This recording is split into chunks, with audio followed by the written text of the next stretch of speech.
తెలియజేస్తున్నాం. ఈరోజు ప్రభు యొక్క శరీర రక్తము మనం తీసుకోవడానికి సాక్రమెంట్లో పాల్గొంటూ పొందుదాం. దాని కొరకు సిద్ధపాటుగా చిన్న వాక్య భాగాన్ని మనం చదువుకొని ప్రభు యొక్క శరీరములను తీసుకోవడానికి మనల్ని మనం సమర్పించుకోవాలి. హల్లెలూయా. పరిశుద్ధ గ్రంథంలో నుండి ఆదికాండము 14వ అధ్యాయము. పరిశుద్ధ గ్రంథం ఆదికాండం 14వ అధ్యాయము.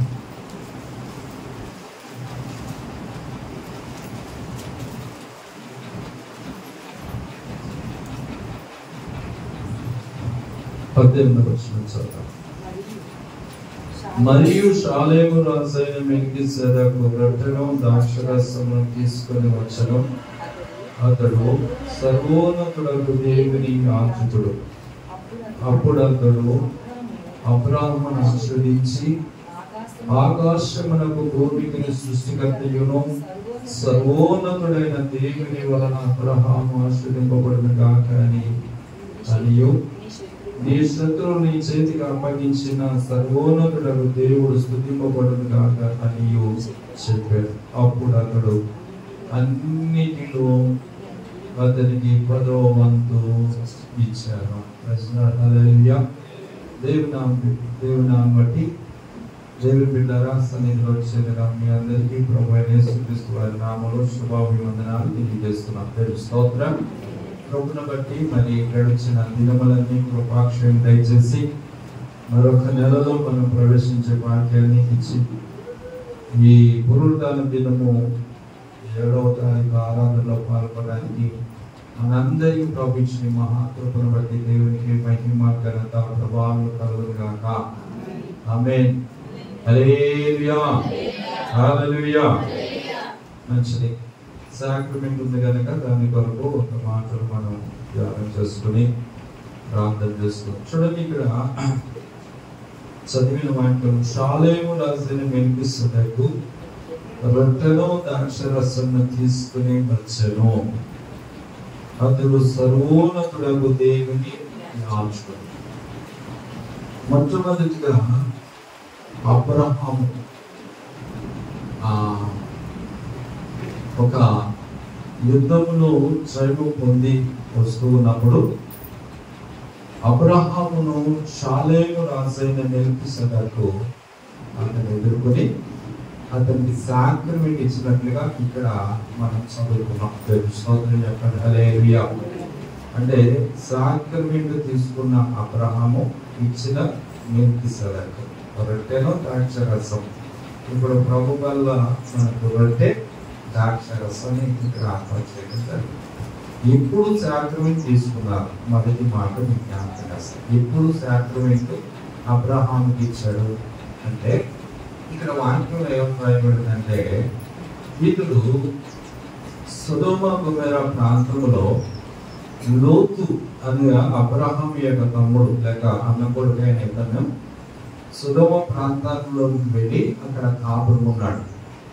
అబ్రహాముకి లోతు యొక్క కాపరులకు అబ్రహాం కాపరులకు చిన్న వైరం కలిగింది, అంటే కలహం కలిగింది. అబ్రహాం కాదు కానీ అబ్రహాం యొక్క కాపరులకును పశువుల కాపరులకును తర్వాత లోతు యొక్క పశువుల కాపరులకు కలహం కలిగితే వారు అబ్రహాం అన్నాడు ఏమనంటే, నీవు దక్షిణానికి వెళ్తే నేను ఉత్తరానికి వెళ్తాను, నువ్వు అటు వెళ్తే నేను వెళ్తాను, నీవు ఏ కావాలి కోరుకో అంటే లోతు ఆ ప్రాంతాన్ని చూస్తాడంట. సొదొమ ప్రాంతము, ఆ గొమొర్రా ప్రాంతం ఎలా ఉందంటే యెహోవా తోటవలెను, ఐగుప్తు యొక్క దేశము యొక్క పారు నీళ్లు, ఆ నీరు పారు దేశములా కనపడిందంట. అంటే ఆ ప్రాంతం అంతా కూడా సస్యశ్యామలముగా మంచి పంటలు పండే విధంగా ఇవన్నీ ఉండడం చూసి ఈ లోతు ఏం చేశాడంటే సొదొమ ప్రాంతాన్ని కోరుకున్నాడు. అటు వెళ్తానన్న సరేనని ఆయన చెప్పినట్లుగా అటు వెళ్ళిపోయాడు. కొన్ని రోజులైన తర్వాత ఆ ప్రాంతం చూడండి, ఇక్కడ మనం ఒక మాట నేర్చుకునేది ఏంటంటే, లోతు ఆయన కనబడిన ప్రాంతం సొదొమ గొమొర్రా ఎలా కనబడిందంటే యెహోవా తోట వలె రాయబడింది. యెహోవా తోట వలెను ఐగుప్తు దేశము ఐగుప్తు దేశములో నీరు పాలు ప్రాంతంలా కనపడింది అనమాట. అంటే నైల్ నది ప్రాంతంలో ఉంది కనుక అంతగా సమృద్ధిగా పండుతుంది. అందుకని అది కోరుకు అవి కనపడినాయి. కానీ అతడి కనులకు ఆ యొక్క సొదొమ యొక్క పాప ఇష్టమైన జీవితం జీవిస్తున్న ఆ పాపం కనపడలా. ఇతనికి ఎలా కనపడింది అంటే దేవుని పాటలాగానే కనపడింది. పాలు నీళ్లతో నింపబడుతున్న స్థలములాగా, పంటలు కలిగిన స్థలములాగా, పొలములాగా కనపడింది. కానీ ఆ ఊరు ఎటువంటిదని గ్రహింపు ఎవరో లేదంటే లోతు గ్రహించలేకపోయాడు. దేవుని జ్ఞాపకం చేసుకోండి, లోకము అనేది ఎలా ఉంటదంటే ఎంతో తీయగా ఆకర్షణీయముగా కనులకు ఆ చక్కని అన్ని ఆకర్షించే విధంగా రమ్యమైనదిగా కనపడుతుంది. కానీ దాని వెనకాల ఏమున్నదని మనుషులు గ్రహించలేకపోతున్నారు. లోతు చూడవలసింది ఏంటంటే ఆ యొక్క సొదొమ ప్రాంతంలో ఉన్న ప్రజలు ఎటువంటి వారు. నేను అక్కడికి వెళ్తే ఆత్మీయంగా ఉండగలనా?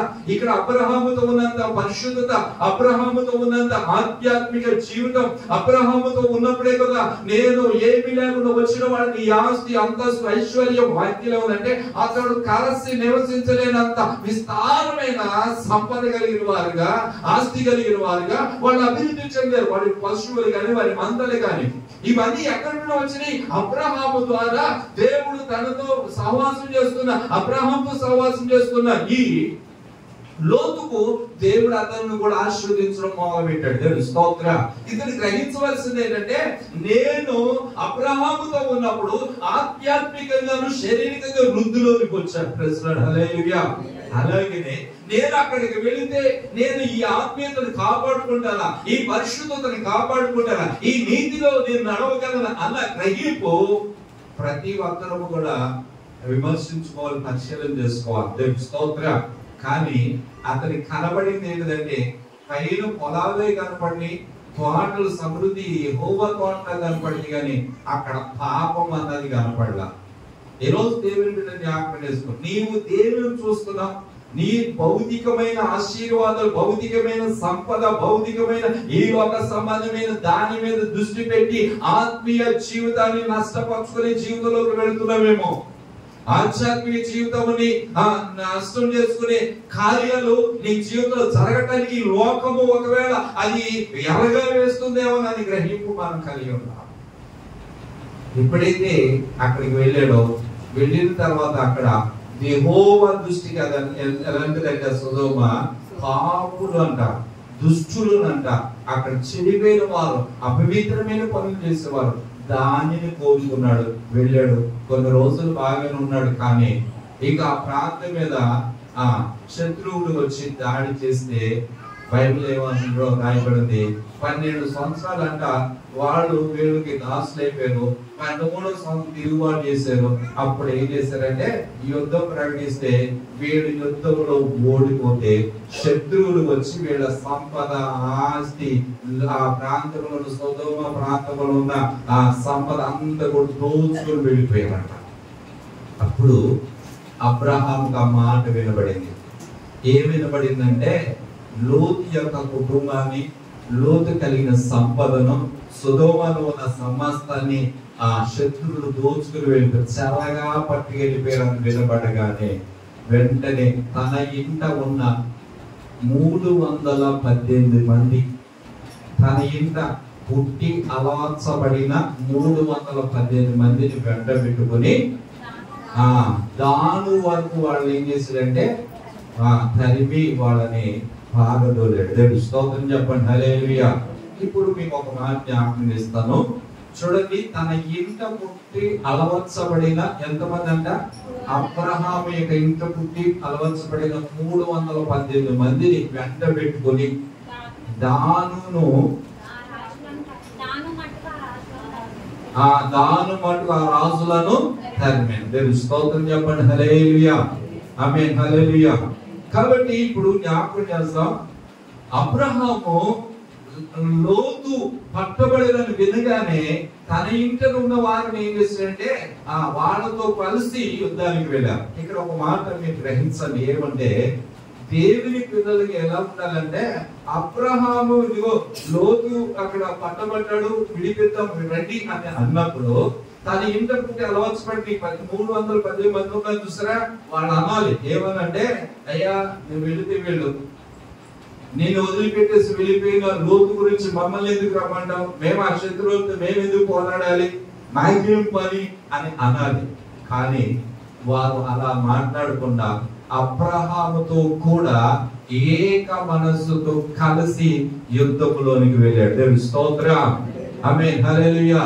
అలాగే సంఘములో మనం అందరము కూడా ఏక మనసు కలిగి ఈ ఆత్మీయ పోరాటంలో, ఆధ్యాత్మికమైన యొక్క ఆత్మీయ యాత్రలో, ఒక ఆత్మీయ పోరాటములో ప్రతి ఒక్కరు నా వంతు నేను ప్రయాసపడాలని వారు మనలో ఉన్నప్పుడు మనకు జయమును విజయమును సాధించగలరు. దేవుని స్తోత్రం.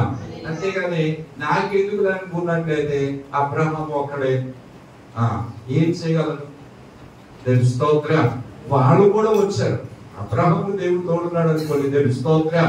నేను జ్ఞాపకం చేసే మాట అంటే, మనం అందరినీ కలవాలి. కానీ అందరినీ కలిసినప్పుడు ఒక యుద్ధానికి వెళుతూ ఉన్నాం మనం. సంఘములో సంఘ బిడ్డలందరూ కూడా నేను అబ్రహాముతో పాటు నేను కూడా పోరాడాలి, నేను కూడా యుద్ధం చేయాలి, నేను కూడా దానిలో పాలుభాగస్తుడిగా ఉండాలి.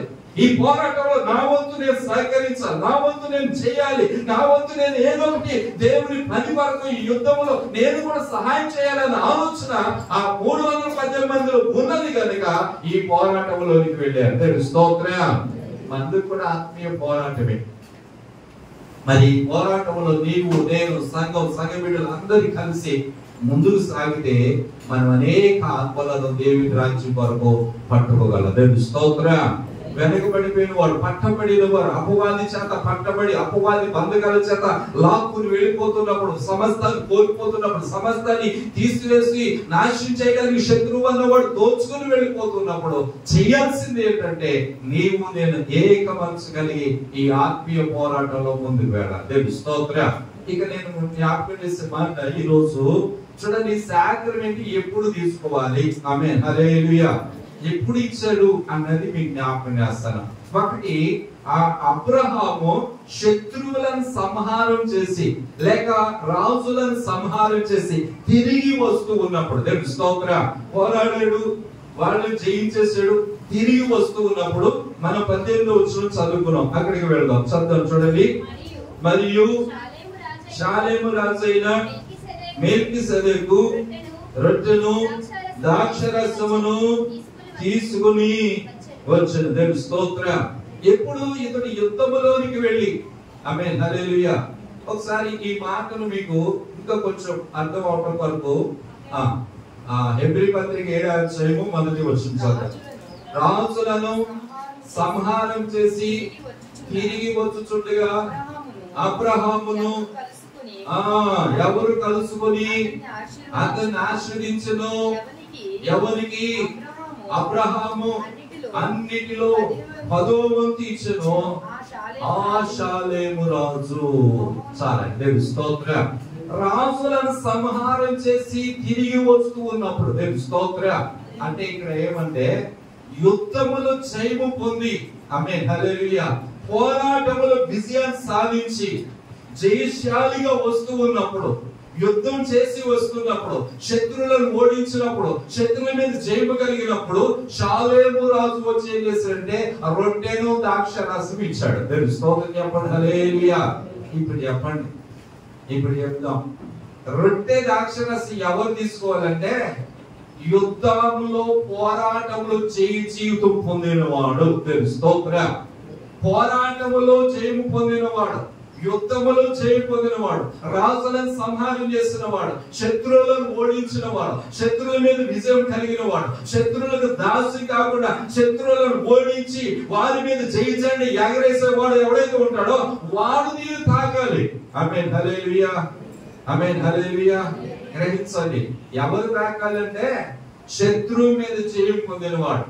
ఈరోజు మన శత్రువైన అపవాది, మన శత్రువైన శరీరం, లోకం, వీటి మీద జయం కావాలి, వీటిని జయించాలి, జయ జీవితం మనం కలిగి ఉండాలి. ఈ లోకం మీద, లోక కార్యాల మీద, అపవిత్ర మీద, ఆ ఆలోచన మీద, ఈ పాపం మీద, పాప భీష్ణ మీద, జీవితం మీద మనకి ఎప్పుడైతే జయం వస్తుందో అప్పుడు శరీరం తాకడానికి యోగ్యుల. స్తోత్రం. అంతేకాని లోకం మీద నీకు జయం లేకుండా, లోక పద్ధతుల మీద జయం లేకుండా, ఈ శరీర ఇచ్చల మీద జయం లేకుండా, శరీర కార్యాల మీద జయం లేకుండా, పాపం మీద జయం లేకుండా, పాపమును ప్రేమిస్తూ ప్రభు శరీరం తాకేవారుగా మనం ఉండకూడదు. స్తోత్రం. ఒక మాట మీకు జ్ఞాపకం చేస్తుంది. ఇక్కడ ఏమంటున్నాడంటే యుద్ధము చేసి వచ్చినప్పుడు, అంటే జయం పొంది వచ్చినప్పుడు, ఏంటిది ఈ యుద్ధము? ఆత్మీయంగా మనం ఆలోచన చేస్తే పాపము మీద మనం జయం కలిగి ఉండాలి. స్తోత్రం. పాపము అంటే రెండు రకాలుగా చెప్తారు. ఒకటి బాహ్య సంబంధమైన పాపములు. బాహ్య సంబంధంగా అంటే దొంగతనం చేయటం, హత్యలు చేయటం, మోసాలు చేయటం, లంచాలు తీసుకోవటం, కూనీలు చేయటం, ఇతరులను దోచుకోవటం, వ్యభిచారం చేయటం, హత్యలు, ఇవన్నీ ఉంటే చూసారా, ఇవన్నీ కూడా బాహ్య సంబంధమైన పాపాలు. ఇవన్నీ కూడా కనబడుతూ ఉండే మనుషులు కనబడ్డాయి. ఇక్కడ కూడిన వాళ్ళు ఎవరు అటువంటి పనులు చేయరు. స్తోత్రం. చదువుతారా? అక్కడ ఎవరు ఉంటారా? ఎవరైనా చంపేసి ఇక్కడ వస్తావా? రావు. ప్రెసిడెంట్ హల్లెలూయా. బాహ్యముగా పాపం చేయ, బాహ్యముగా విచారం చేయ, బాహ్యముగా ఏ అపవిత్రమైన దొంగతనాలు, మోసాలు, ఈ తగాలు ఏం చేయవు. ఏదో చిన్న ఆ పక్కింట్లో జాంగాలు కొట్టి తప్ప, చిన్న ఏదో ఆ చీపురులో అయ్యి ఎత్తుకొస్తుంది తప్ప ఏదో మన దొంగతనాలు, పెద్ద దొంగతనాలు ఏం చేయరు. స్తోత్రం. ఆమేన్. హల్లెలూయా. చిన్న ఏదో చేస్తున్నామేమో, ఇవన్నీ బాహ్య సంబంధం. ఈ మనం చెయ్యం. స్తోత్రం. హల్లెలూయా. చేతరా? లంచాలు ఇవ్వటం, మోసాలు చేయటం, దగ్గర చేయటం, తీసుకోవడం, ఈ ఉండవు. చాలా మంచోడు మనం. అలాంటివి మనకి. స్తోత్రం. అది బాహ్య సంబంధం. ఎందుకంటే మనం దేవుడిని నమ్ముకున్నాం, రక్షణ పొందాం, మనసు పొందాం, పాపాలు ఒప్పుకున్నాం, ప్రభు బిడ్డలమయ్యాం కనుక మేము అలాంటి చేయమండి. కానీ లోపల ఇంకోటి ఉంటుంది అనమాట. దాన్ని ఏమంటారంటే అంతరంగ పాపాలు అంటారు. స్తోత్రం. ఏంటి అంతరంగ పాపాలు అంటే వీటి దూరంగా ఉన్నావు కానీ ఈర్ష, ద్వేషం, పగ, కక్ష, ఇతరుల మీద అసూయ, ఇతరులు అంటే పడకపోవటం, క్షమించలేని గుణాలు ఉండటం, ఇవన్నీ చూసారా అంతరంగముగా ఉండే పాపాలు. ఈ ఎవరికి కనపడం. దీన్ని ఏమంటారంటే బైబిల్ ఏమంటారు? రహస్య రహస్య అనమాట. ఎవరికి తెలీదు. ఎవరి లోపల ఒకటి, పైకి ఒకటి, నట్టన జీవితం జీవిస్తూ ఉంటారు. ఇవన్నీ లోపల. అక్క నువ్వా, నీ ఎప్పుడు వస్తావని చూస్తున్నాను అక్క. ఇది వచ్చింది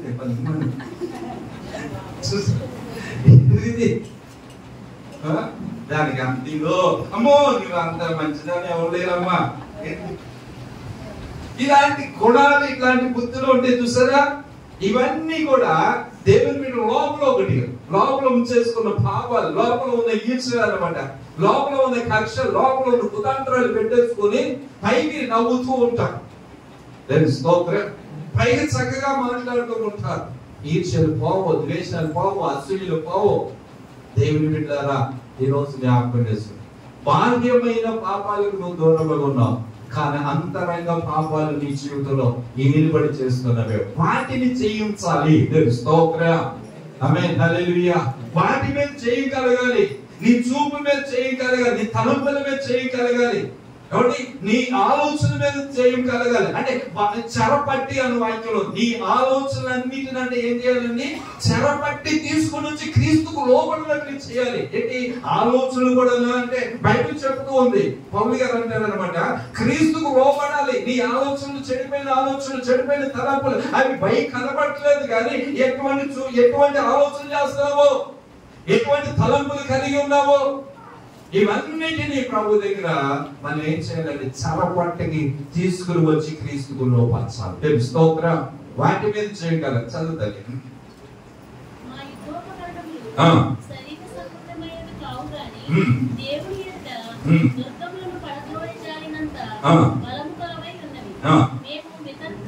మేము వితర్కములను, దేవుని కూర్చున్న జ్ఞానమును అడ్డగించు ప్రతి ఆటంకమును పడదోసి,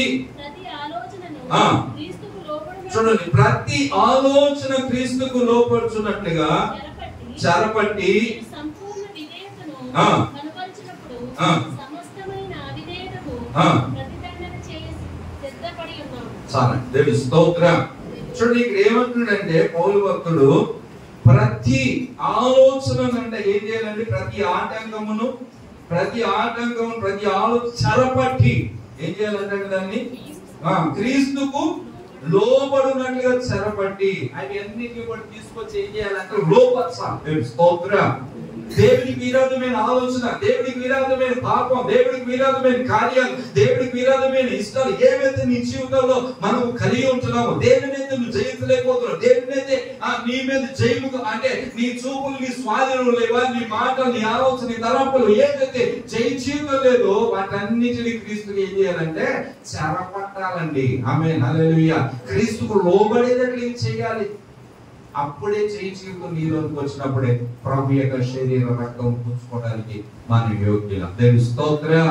అంటే నేను ఒక మాట చెప్పాలంటే జీవితం కలిగిన వారు, ఆమేన్, హల్లెలూయా, పాపాన్ని జయించిన వారు, లోకాన్ని జయించిన వారు, అపవిత్రతను జయించిన వారు, చెడు పనులను జయించిన వాడు, చెడు ఆలోచన జయించిన వాడు, ఆ అపవిత్రమైన తలంపులను జయించిన వారు. దేవుని స్తోత్రం చెప్పండి. హల్లెలూయా, ఆమేన్, హల్లెలూయా. వాటిని జయించి రావాలి ఇక్కడికి. వాటిని జయించి ప్రభు యొక్క శరీరాన్ని మనం ఏం చేయాలంటే తీసుకోవాలని వాక్యం తెలియజేస్తుంది. దేవుని స్తోత్రం. ఆమేన్, హల్లెలూయా. ప్రభు బిడ్డలారా ఇక్కడ జ్ఞాపకం చేస్తుంది. అబ్రహాము శత్రువులను సంహారం చేసి శత్రువులను ఓడించి వచ్చినప్పుడు మెల్కీసెదెకు ఏం చేశాడంటే అతను ఎదుర్కొన్నాడంట. దేవుని స్తోత్రం. ఇతడు సర్వోన్నతుడైన దేవుని యాజకుడు అన్నమాట. ఈ యాజకుడు ఎదురు వచ్చాడు. ఆమేన్, హల్లెలూయా. వచ్చి అతని దగ్గరికి వచ్చి అతనికి రొట్టెను ద్రాక్ష రసాన్ని ఇచ్చాడు. ఆమేన్, హల్లెలూయా. అంటే దేవుని బిడ్డలారా ఇప్పుడు ఈ సాక్రమెంట్ అన్నది పాత నిబంధన కాలంలో మొట్టమొదటి యుద్ధం ఇది. బైబిల్ గ్రంథంలో లిఖించబడిన మొదటి యుద్ధం ఇక్కడ. ఇక చాలా యుద్ధాలు జరుగుని అనుకోండి. ఇక్కడ అబ్రహాము జీవితంలో కలిగిన యుద్ధం. దానిలో ఏం జరిగిందంటే దానిని జయించాడు. దేవుని స్తోత్రం. ఆ యుద్ధములో అబ్రహాము వాటిని జయించాడు. జయ జీవితం కలిగింది. ఈ రోజు మనం కూడా అందుకని సంఘంతో ప్రభువు చెప్పినప్పుడు ఏమన్నంటే జయించువాడు అన్నాడు. దేవుని స్తోత్రం చెప్పండి. హల్లెలూయా. ప్రకటన గ్రంథంలో 7 సంఘాలకు చెప్తూ ప్రతి సంఘానికి ఇలాగే చెప్పాడు. జయించిన వాడు మరుగై ఉన్న మన్నాను తింటాడు, జయించువాడు పరవేశంలో ఉన్న జీవవృక్ష ఫలాన్ని భుజిస్తాడు, జయించువాడు ఇదిగో తెల్ల రాతిని వానికి ఇస్తానంటాడు, జయించువాడిని నాతో కూడా ఇది ఇనుపదండం ఇచ్చి ఏలుబడి చేస్తాడంటే, జయించువాడిని నాతో కూడా ఉంటాడంటాడు, జయించువాడు ఇది క్రొత్త పేరు అతనికి పెడతాను అంటాడు. దేవుని స్తోత్రం. జయించువాడు నా సింహాసనం మీద కూర్చోబెడతాను. దేవుని స్తోత్రం. హల్లెలూయా. మరి ఈరోజు మనలో ఆ జీవితం ఉన్నారు. దేవుని వాక్యం ఏముంటుందో తెలుసా? క్రీస్తు రక్తము చేత ఎప్పుడైతే నువ్వు కల్వరి సిలువ రక్తము దగ్గరికి వచ్చి ప్రభువా నా పాపాలు క్షమించంటావో నీ పాపాల మీద నీకు జయము కలుగుతుంది. దేవుని స్తోత్రం. ప్రకటన గ్రంథం 12వ అధ్యాయము 11వ వచనం చదువుదాం. ఒక మాట పరిశుద్ధ గ్రంథంలో ప్రకటన గ్రంథం. గొర్రెపిల్ల రక్తమును బట్టి చూడండి తామిచ్చిన సాక్ష్యమును బట్టి వానిని జయించి ఉన్నారు కానీ మరణము వరకు తమ ప్రాణములను ఏం చేయలేదంట ప్రేమించిన వారు కారు. హల్లెలూయా. చూడండి గొర్రెపిల్ల రక్తమును బట్టి తామిచ్చిన సాక్ష్యమును బట్టి. ఆమేన్, హల్లెలూయా. దేని బట్టి అంటే జయము, దేని బట్టి జయము చదువు తెలుసా? గొర్రెపిల్ల రక్తం. దేవుని స్తోత్రం. ఆమేన్, హల్లెలూయా. యేసుక్రీస్తు ప్రభువారు కాచిన రక్తము ద్వారా అపవాదిని జయించగలుగుతున్నావు. ఆమేన్, హల్లెలూయా. అంటే నీవు యేసు రక్తాన్ని ఎప్పుడైతే నీవు ఆ ప్రభు రక్తం దగ్గరకు వచ్చి ప్రభువా నీ రక్తంతో నన్ను శుద్ధి చేయాలి, ప్రభు దగ్గర నీ పాపాలు ఎప్పుడైతే ఒప్పుకుంటావో ఆ పాపం మీద అపవాది క్రియల మీద జయ జీవితం నీకు కలుగుతుంది. ఆమేన్, హల్లెలూయా. అందుకని ప్రభు దగ్గరకు వచ్చి నీ పాపాలను ఒప్పుకోవాలి. క్రీస్తు శిలువ రక్తము చేత కడగబడాలి. ఆమేన్, హల్లెలూయా. మనం నేర్చుకున్నాం కదా, ఫరో ఎన్ని సూచక్రియలు చేసినా కాబట్టి ఎన్ని కార్యాలు చేస్తున్నా ఇశ్రాయేలీయులు ఐగుప్తు దేశంలో వెళ్ళనీయలేదు. కానీ ఎప్పుడైతే గొర్రెపిల్ల రక్తం చిందించబడి వారి ద్వారబంధాలకు, ఇశ్రాయేల్ ద్వారబంధాల మీద చిందించబడే రక్తం గుర్తులు రాసుకున్నారో వెంటనే ఏమన్నాడు తెలుసా? మీరు ఈ దేశంలో వెళ్ళిపోండి అన్నాడు. దేవుని స్తోత్రం. అంటే గొర్రె మీద చంపబడగానే తన రక్తము ఇశ్రాయేలు ద్వారబంధాల మీద ప్రోక్షించబడగానే ఏమైందంటే ఇశ్రాయేలులకు జయము కలిగింది. దేవుని స్తోత్రం. ఆమేన్, హల్లెలూయా. అంటే ఈ రోజు దేవుని బిడ్డలారా, నీ పాపాలు నీ అంతటా నువ్వు జయించలేవు. కానీ క్రీస్తు రక్తము కిందకు వస్తే, యేసుక్రీస్తు రక్తము చేత, యేసుక్రీస్తు చిందించిన అమూల్య రక్తము చేత మన పాపముల నుండి, మన శాపముల నుండి విడుదల కలుగుతుంది. ఆమేన్, హల్లెలూయా. 430 సంవత్సరాలు దాస్యములో ఉన్న ఐగుప్తీయులు 430 సంవత్సరాలు బానిసత్వంలో ఉన్నవారు ఒక్కసారిగా ఎలా విడుదల కలిగిందంటే గొర్రె పిల్ల రక్తమే. దేవుని స్తోత్రం. ఆమేన్, హల్లెలూయా. వాళ్ళ ఈ ఐగుప్తీయులందరికీ కూడా మరణ వార్త ఉన్నది. కానీ వాళ్ళ ఇంట్లో అందరి ఐగుప్తీయుల దేశం అంతా కూడా ఆ దుఃఖము కన్నీరు ఉన్నది. కానీ ఇశ్రాయేలు గొర్రె పిల్ల రక్తము గుర్తుకెందుకు వచ్చాడు కనుక వారి ఇంటిలో మరణ వార్త లేదు. దేవుని స్తోత్రం. ఆమేన్, హల్లెలూయా. వాళ్ళ ఇంటిలో సంతోషము ఉన్నది. అంతేకాదు అప్పుడు వరకు ఉన్న బంధుకాలు చంపబడి, అప్పుడు వరకు ఉన్న చీకటి శక్తి యొక్క ప్రభావం లయమైపోయింది. విడుదల కలిగి ఇశ్రాయేలీయులు ఆ రాత్రి ఏం చేశారంటే వాగ్దాన దేశానికి ప్రయాణం అయిపోయారు. దేవుని స్తోత్రం. అదిగా ఐగుప్తు యొక్క బానిసత్వం నుండి, ఐగుప్తు యొక్క దాసత్వం నుండి విడుదల కలిగి చేసింది గొర్రె పిల్ల రక్తం. దేవుని స్తోత్రం.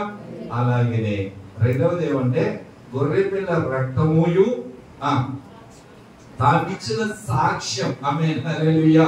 అనగా దేవుని బిడ్డ జ్ఞాపకం చేసుకోండి, తానిచ్చిన సాక్ష్యం అంటే అర్థం ఏంటో తెలుసా? పరిశుద్ధాత్మ దేవుని యొక్క సన్నిధిని కలిగి ఉంటా. ఆమేన్, హల్లెలూయా. ఆ వాక్యం ఇలా రాయబడింది ఏమంటే, మీరు పరిశుద్ధాత్మను పొందినప్పుడు శక్తి పొందుదు, అప్పుడు నాకేమై ఉంటారో తెలుసా? సాక్షులుగా ఉంటారన్నాడు. దేవుని స్తోత్రం. అంటే ఆత్మ నీలోనికి వచ్చినప్పుడు, ఆత్మ దేవుని ప్రసన్నత నువ్వు అనుభవించినప్పుడు, ప్రభువు యొక్క ఆత్మ చేత నడిపించబడుతున్నప్పుడు నీకేం కలుగుతుంది తెలుసా? ఒక సాక్ష్య జీవితం మనం కలిగి ఉంటాం. దేవుని స్తోత్రం. అంటున్నాడు గొర్రెపిల్ల యొక్కయు రెండవది ఏమంటే తామిచ్చిన సాక్ష్యం నిమిత్తము వానిని జయించి ఉన్నారు. ఎవరిని? శత్రువైన సాతానుని. పైన అపవాది అని రాయబడింది. అపవాదిని, వాడి అనుచరులు, వాడి క్రియలను, వాడి ఆలోచనలను అన్నిటిని జయించాలి అంటే నీవు క్రీస్తు రక్తం కిందకి రావాలి. దేవుని స్తోత్రం. యేసు రక్తం కిందకి రావాలి. అందుకని ప్రభువైన యేసు క్రీస్తు వారు 2000 సంవత్సరాల కిందట మన కొరకు సిలువలో తన ప్రాణాన్ని పెట్టి ఆ పాప శాపాల నుండి విడుదల చేశారు. అలాంటి ఐగుప్తు దేశంలో ఉన్న ఇశ్రాయేలు విడిపించిన గొర్రెపిల్ల ఎలాగైతే చంపబడిందో, ఈ రోజు నీ కొరకు, నా కొరకు, మానవులందరి విమోచన కొరకు, మానవులందరి పాప క్షమాపణ కొరకు, పాప బానిసత్వం విడుదల కొరకు యేసయ్య సిలువ రక్తము కల్వరిగిరిలో మన కొరకు లోక పాపమును మోసుకొని పోవు దేవుని గొర్రెపిల్లగా తను తాను అప్పగించుకున్నాడు. దేవుని స్తోత్రం.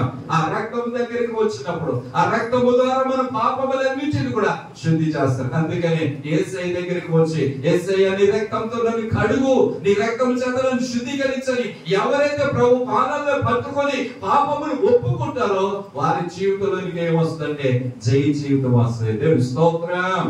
ఆమేన్, హల్లెలూయా. వారు ఈ శరీర రక్తములు పుచ్చుకోవడానికి యోగ్యులు అని దైవ వాక్యం తెలియజేస్తుంది. నేను ఒక మాట మీకు తెలియజేస్తుంది ఏమంటే, ఇప్పుడు ప్రభు యొక్క శరీరం రక్తము ఇవి మన కొరకు దేవుడు అనుగ్రహించాడు. ఇవి మన పాపముల నుండి విడుదల చేసే సిలువ రక్తముగా ప్రభు యొక్క శరీరముగా మనకు దేవుడు అనుగ్రహించాడు. దేవుని స్తోత్రం. మరి వీటిని తాకాలి. ఇంకా చాలా మంది ప్రభు శరీరాన్ని తీసుకోవట్లా, చాలా మంది దేవుని యొక్క రక్తాన్ని తాగట్లేదు. ఇది బల్ల మీద పెట్టినవి మామూలు శరీరం అనుకోవద్దు, ఇది ప్రభు శరీరం. దేవుని స్తోత్రం. ఇది ప్రభు రక్తం. మరి వీటిని తాగట్లేదంటే అర్థం ఏంటో చెప్పనా? ఒక వాక్యం కూడా చూపిస్తాను. పరిశుద్ధ గ్రంథంలో యోహాను సువార్త, నేను త్వరగా 2 మాటలు ముందుకు వెళ్దాం, 2 మాటలు జ్ఞాపకం చేస్తాను. పరిశుద్ధ గ్రంథం 6వ అధ్యాయం, యోహాను సువార్త 6వ అధ్యాయము, 6వ అధ్యాయము. దేవుని బిడ్డలారా 54వ వచనం చదువుదాము. నా శరీరము తిని నా రక్తము త్రాగువాడే నిత్య జీవము గలవాడు. అంచె దినమున నేను వాని లేపుదును. నా శరీరము నిజమైన ఆహారమును, నా రక్తము నిజమైన పానమునై ఉన్నది.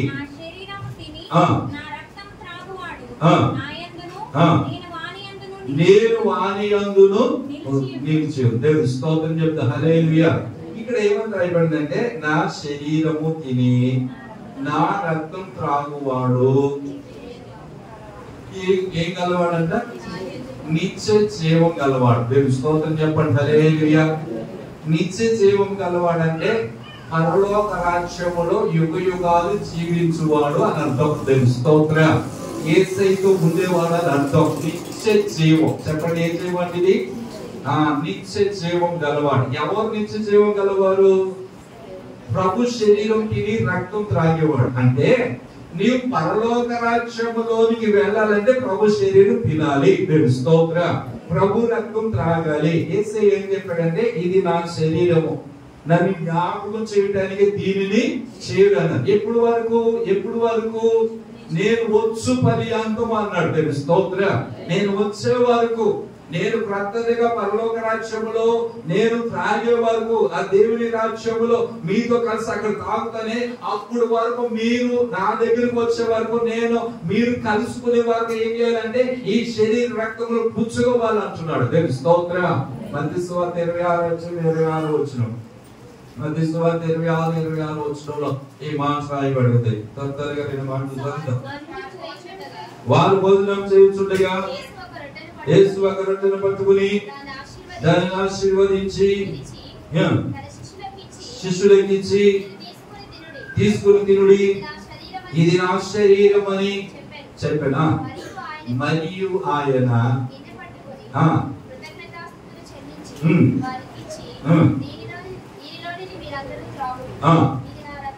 ఇది నా రక్తము, పాప క్షమాపణ నిమిత్తము అనేకుల కొరకై చిందింపబడిన నిబంధన రక్తము. Praise Lord. హల్లెలూయా. నా తండ్రి రాజ్యంలో మీతో కూడా నేను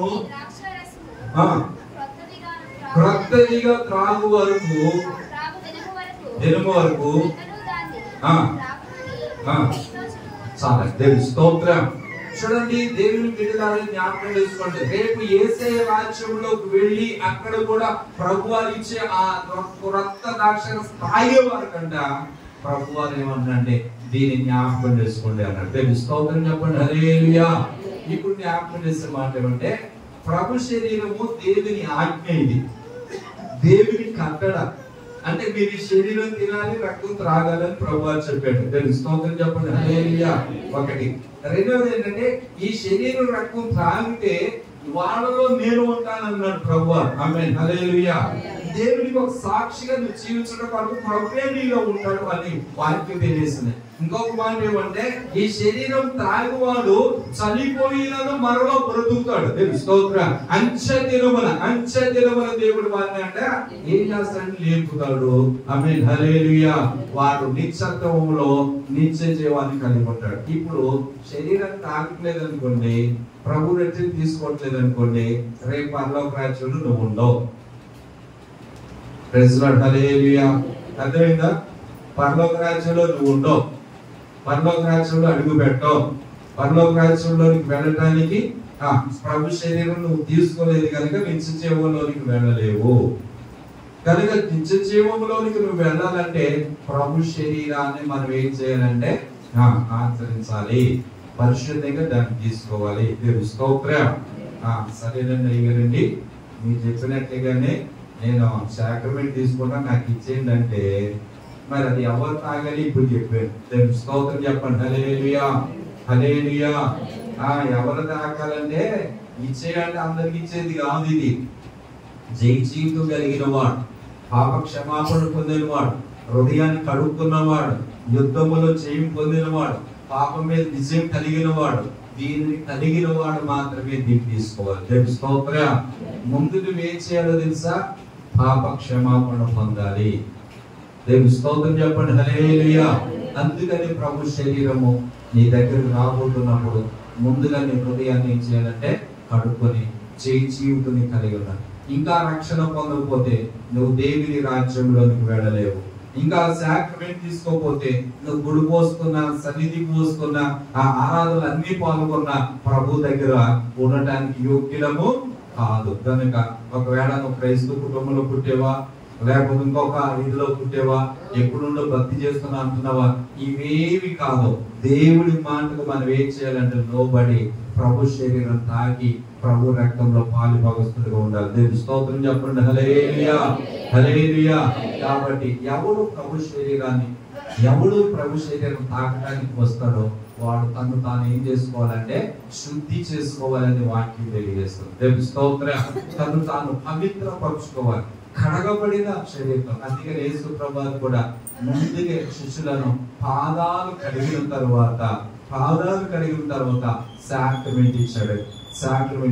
ఇది ప్రభు మాది. కనుక ఈ రోజు యేసయ్య దగ్గరకు వచ్చిన ప్రతి ఒక్కరూ జ్ఞాపకం చేసుకోండి, ఈ రక్తంలో నన్ను కడుగునైనా, నీ రక్తము చేత నన్ను శుద్ధి చేసి నీ శరీర రక్తం పుచ్చుకోవడానికి తగిన సహాయం నాకు దయచేయడని ప్రభు యొక్క బల దగ్గరకు వచ్చేటప్పుడు మనల్ని మనం పరిశీలన చేసుకోవాలి, మనల్ని మనం విమర్శ చేసుకోవాలి, మనల్ని మనం పరీక్షించుకోవాలి, మన హృదయాన్ని పవిత్రపరచుకొని పరిశుద్ధమైన వాటిని పరిశుద్ధముగా తీసుకోవాలి. అట్టి కృప ఈ రోజు ప్రభు మనందరికి అనుగ్రహించి సాక్రమెంట్ తీసుకొని ప్రభు రాజ్యానికి హక్కుదారులుగా వారసులు ఉండటానికి సిద్ధపడతాం. దేవుడి మాటలు మన వెనుకల్లో దీవించును గాక. తలవంచుకొని చిన్న ప్రార్థన చేసుకుందాం. అందరూ కలిసి చిన్న ప్రార్థన. ప్రభు దగ్గరకు వచ్చిన ప్రతి ఒక్కరు కూడా ఈ రోజు ప్రభు యొక్క శరీరం తాకపోతున్నాం, ప్రభు రక్తాన్ని తాకబోతున్న మనల్ని పవిత్రపరచుకుంటూ పరిశుద్ధపరచుకుంటూ నీ రక్తం చేత నీ రక్త ప్రభావమున నారో హృదయమును నీ రక్త ప్రభావమున